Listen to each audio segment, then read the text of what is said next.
Бажаю здоров'я, шановні українці. Сьогодні прем'єр-міністр Великої Британії, великий друг нашого народу Борис Джонсон залишає посаду. Але вірю, що він не залишає політичну діяльність і ще продовжує підтримувати захист свободи в Україні, в Британії та у всьому світі. Я говорив з ним сьогодні. Як завжди, це була дуже добра розмова. Зазвичай кажуть, що дружби в політиці не буває, але Борис – це той випадок, коли розумієш одне одного з півслова, коли дружба є, коли вона міцна, коли вона дійсно посилює обидві наші держави.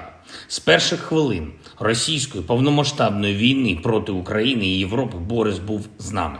Його першим і найважливішим запитанням завжди було, як ще можна допомогти. І хочу підкреслити, і до 24 лютого ми завжди відчували, що Британія разом з Україною.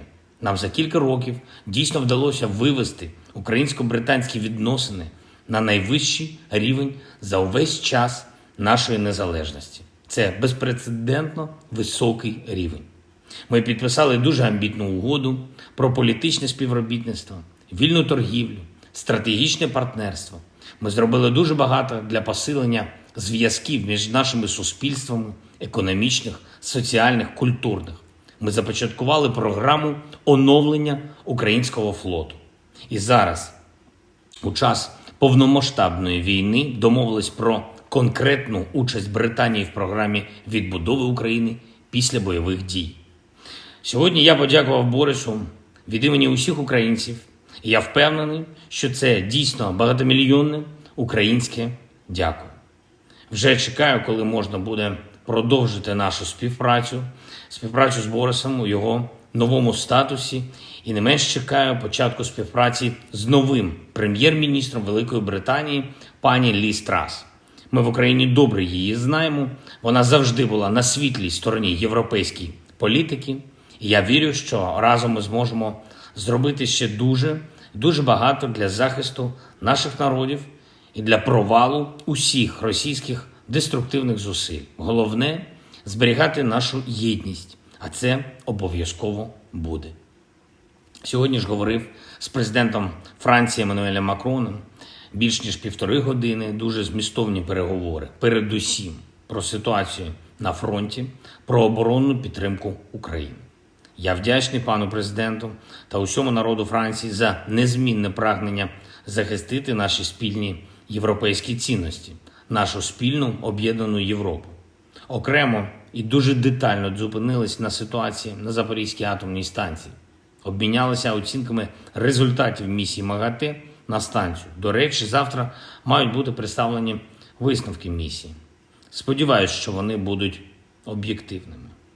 Тим більше, що сьогодні через черговий російський провокативний обстріл була пошкоджена остання лінія енергопередачі, яка з'єднувала станцію з енергосистемою України. Знову, це вже вдруге, через російську провокацію Запорізька станція опинилась за крок від радіаційної катастрофи.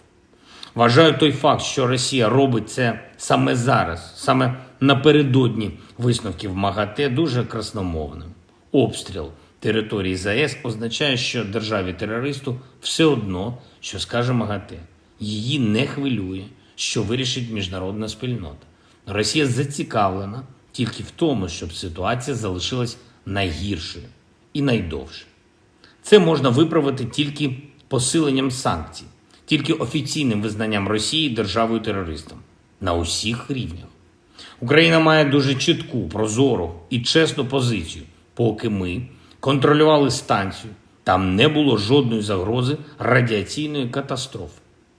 Як тільки прийшла Росія, одразу став можливим найгірший сценарій, який тільки можна уявити. На це потрібна міжнародна реакція. Від ООН до кожної простої, нормальної держави. Збройні сили України продовжують послідовно, дуже ретельно, акуратно знищувати склади, бази, переправи, штаби окупантів. Російська армія прийшла на територію України, не чекаючи спротиву, а втече звідси, не маючи жодної іншої надії на порятунок.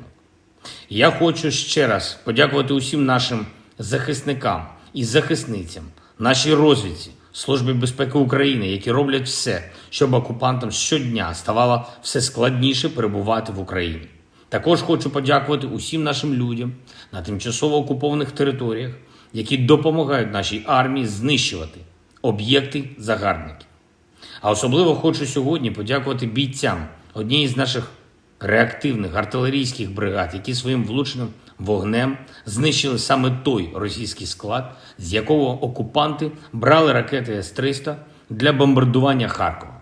Хороша річ МЛРС. Дякую, наші герої.